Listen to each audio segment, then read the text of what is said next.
everyone, and welcome to Deck the Halls DIY Studio. Our project today is the porch leaner. So we have a lot of different options of porch leaners. I'm choosing to do one today with the boards on top that are on the top and bottom that run horizontal to the big board.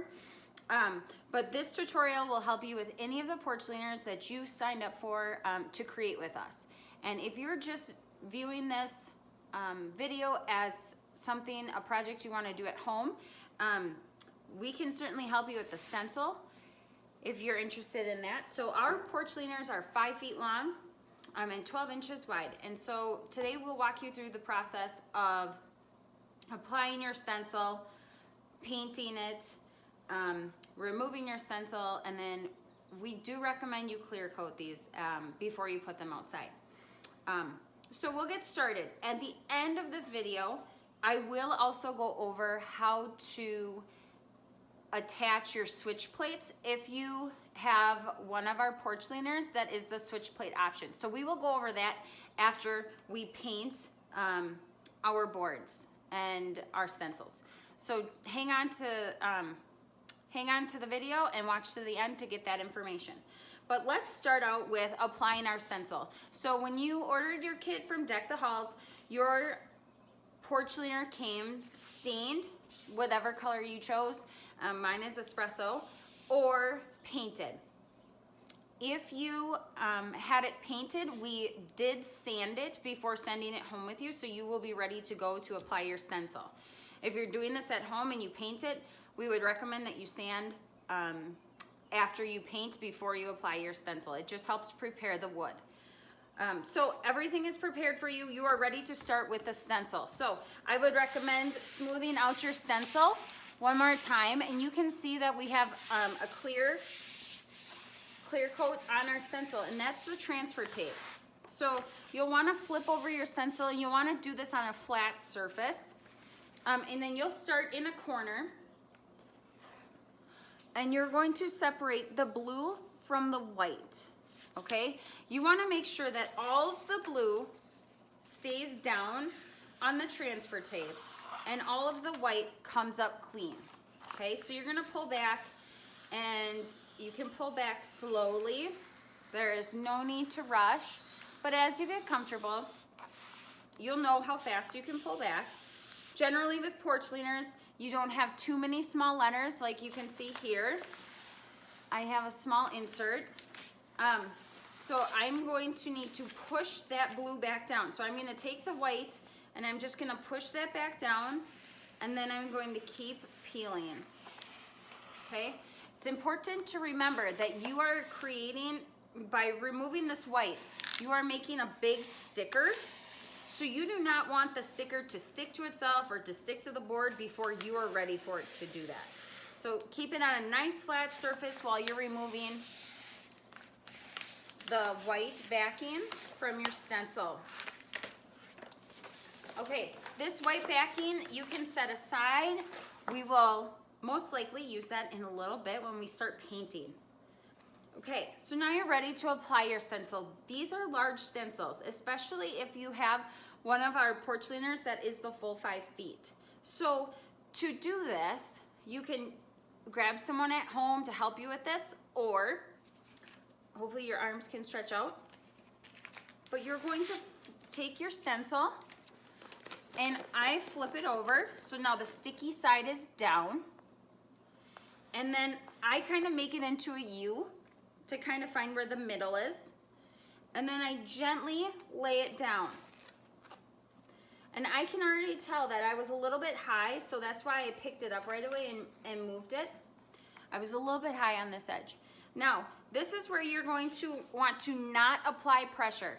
If you've noticed, I have not touched the stencil, I just touched it on the sides. This is so that you can adjust your stencil before you apply pressure to put it down, and it will stay. So I can still shimmy it, which I'm looking at doing right now. I'm shimmying it into place where I would like it. If you are someone that likes to measure with a ruler, right now would be a great time to get that ruler out. if you are like me and you eyeball it or you measure with your hands, you can certainly do that. So this is where you're going to just align it. You want it centered on your board and you want it straight, okay? So you want it centered and then you want it straight. You don't want that little bit of a line, okay? And so I like to check at the bigger letters. So like my H spreads out a little bit. And do know that when we cut these stencils for you, we centered it. So it should be able to go down pretty easily. Once you found the happy spot, where you're happy with it, you're gonna start in the middle and you're gonna smooth it out. So this is where you're applying pressure. Now you're doing this step. You're applying the stencil when you are happy with its placement, okay? Do not do this and then want to change it because it won't happen, okay? You'll end up tearing the stencil, okay? So you're gonna just rub it down. Now, you can use your hand like I'm doing today. Sometimes in the studio, people use squeegees. This is like a squeegee, so like a credit card or a gift card, and then you would just simply do that. But I am pretty comfortable with just using my hand to apply the stencil. Okay, so you're gonna wanna go back and forth until it's applied. Now that is applied, okay? It doesn't need to be super scraped on because it is a sticker, so it will stick. Your next step is going to be to peel up the clear and leave the blue on the board, okay? Mine is gonna come off in sections because I applied my transfer tape in sections. So you'll see a couple different pieces come up. So you'll just keep peeling up your transfer tape. And the transfer tape, as you just found out, helps you keep your stencil together while you're applying it. Okay, so give yourself a little bit of time to apply that and then smooth your stencil out. I always recommend that you just take your hand. Don't use a credit card or a gift card for this part. Just use your hand to smooth this out, okay? Once you've done that, you're ready to paint. In your kit, you will find the paint colors that you requested along with the yellow sponge. So you can use that yellow sponge to paint. Now, I did mention that we will probably use that white backing from before. So you can tear off a chunk, okay? And you can use that as your dabber. Because I'm using white paint on the video, I'm going to use brown paper to dab so that you can see what I'm dabbing, okay? But you can use that white paper from your backing. It's gonna be the same thing. Okay, so you're going to grab your paint, dip a little bit in, and then scrape it off on the side. These sponges will absorb a lot of paint. You'll dab some off. Okay, so we call it load, unload, and then dab. And you're simply going to dab a very light coat of paint. Think of it as tissue paper, okay? You know tissue paper is very, very thin. That should be the thickness of the paint coat that you are applying. Okay, so you're just gonna simply dab one thin layer, and then when you're done with that thin layer all the way down your board, the beginning where you started should be almost dry, and you can check to see if you want a second coat. But don't put a second coat of paint on your design if it's not dry. Sometimes I even pick up from where I dabbed right here because I had a lot of excess. So I just pick up there and then I will continue to dab. Okay, and this is where we talk about less is more. So very thin coats of paint, like I said, like tissue paper thin, okay? And you're just going to dab and get that first thin coat on there. and then come back and do your second coat if you like. Remember, this is your project. This is where the DIY comes in. You're going to paint this to your liking. Okay? You'll notice that I'm dabbing, okay, like a pounce, because if I brush back and forth, you run the risk of bleeding under your stencil, which we can help you with, but it's just better if we don't. So less is more in this case. Okay, so you'll continue on until you get all of your letters painted. If you're going to paint multiple colors, this is your time to switch out your colors, but just do one simple thin tissue paper coat before continuing on. Okay, everyone, so you've painted your stencil. I wanted to jump over to this porch liner, which I already had in my studio. This one has been well loved. We have had it outside for probably 2 years, at least a year and a half. And you'll notice on the switch plate porch liner that there are 2 colors. So you can use your big sponge, your yellow sponge, to do the larger part of the letter.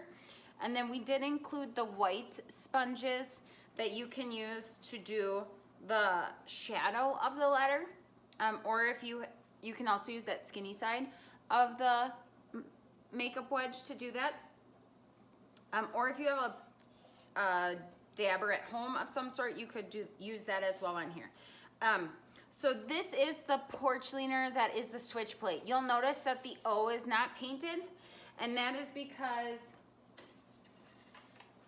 we have switch plates that interchange out. So in the winter, you can have the snowflake. In the fall, you could have the leaf. I believe we have close to 30 options. Maybe you want a bobber. Okay. I also brought over a snowman. Now, we attach with Velcro, little Velcro squares. So in your bag, you'll see the Velcro square. You're going to add this, you're going to do this part at the end. But I just wanted to talk about how you could paint this switch plate porch liner, and then right now as your stencils are drying, the paint is drying on your other stencils or on this part of your sign, you could be painting these if you wanted to, and you have requested paint colors for those, or we do use acrylic paint, so that would be an option as well if you did not get all the colors you wanted, or if you want to add more colors. Okay, so my sign is dry. Now I wanted to talk to you about peeling up your stencil. So once this is dry or close to dry, you do not want any puddles, okay? If you have puddles, I would take your sponge that you've been painting with and dab on those puddles to absorb some of that. You're gonna just find a corner and you're gonna just start to peel your stencil. Now you're gonna throw this away, so as you can see, it's ripping down this side. And I tore it off. That is okay, because you're throwing it away. So you can just keep pulling and tearing. And you don't need to be too aggressive with it, but it is like pulling off a Band-Aid. Okay, you're just gonna keep pulling until you remove it all. Now you're probably noticing that it looks like it bled in some places. Maybe you're looking at my K here, and that's just because the stencil did not come up when I pulled the big chunk of stencil. So to do that, how am I going to get that out? Well, put that aside. In the studio, we use X-Acto knives. At home, you might use like a paper clip or a screw, or maybe your fingernails will work, but I would recommend doing this once it's dry.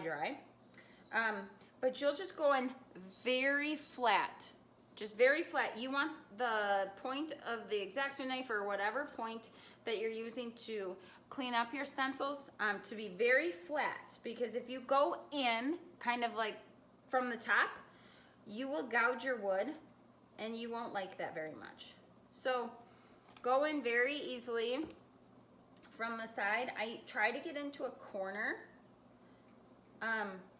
to pull it up, and I do this part I do very carefully, okay, because you don't want to poke yourself and you don't want to gouge your wood. On that one I went in from the side because it was already torn there, so I felt comfortable doing that. And then the D. Okay, now I'm coming in here to my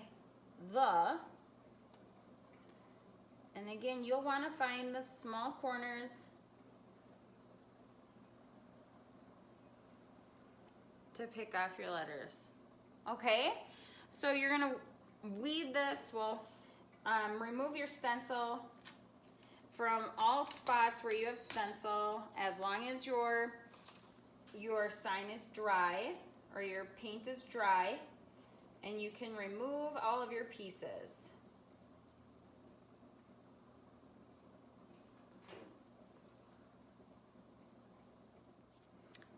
Okay, so once you've removed all of your stencil parts from your sign, you are done. If you are ready to go, you're ready to display. The one piece that we would recommend is that you poly or spray coat this with clear. Make sure it's a clear coat before putting out in the elements. So you'll want to find any poly or spray acrylic that you spray clear coat that you want to use. You can also email us or message us on Facebook or Instagram for recommendations. But we would strongly encourage you to do that so that your sign holds up through all of the weather. Okay, awesome, right? Super, super fun project. I'm going to switch signs now and put a welcome sign, switch plate sign back up here. So if you are a part of that DIY today, you'll notice that you did not paint the O. We gave you tape to tape over the O. You have all of your Velcro strips. You're going to put one Velcro strip there, and then the rest will attach to the backs of your switch plates. So what we would recommend you do is, I would recommend you start with, if you have the snowflake or if you have the snowman or a shape that is very specific, less forgiving of space. Meaning, I can put this leaf on and the spot can be near the middle, but it won't ruin the day if it's a little bit off center. Whereas with this one, you have this area to put your Velcro on. So you'll take your Velcro piece and you will apply the Velcros attached together to each other, and you'll put both pieces on, and then you'll flip it over, and then you'll decide where you want it, and then you'll push it on. Okay, so this one will be set, and then you'll carefully peel it up, and your white piece will stay there. Okay, then you'll take your next piece of Velcro and you will lay it down. You will lay it down on the board. Okay, squish it on so that you have the Velcro on. You'll peel it off. Then you'll take your snowman or your leaf or your umbrella or your flower, and you'll put that on top, apply a good deal of pressure, and then you'll peel that off, and then your Velcro will be on there. Put your next piece of Velcro down, peel off the backing, take your next shape, put it down, apply a good deal of pressure, peel it off, and then you will have your Velcro on the back. So you'll repeat this process with all of your switch plates. But again, I will recommend you start with the switch plate, like the snowflake if you have it, or the snowman. So whatever switch plate is gonna have a specific spot that it needs to have the Velcro in. Again, you're gonna center it, pretty center, but we always just start with one that does depend on where the Velcro is. So thank you for being a part of our DIY with DTH at home projects. And thank you for joining us today. To create your porch leaner, please reach out with any questions or if you want to make one with us.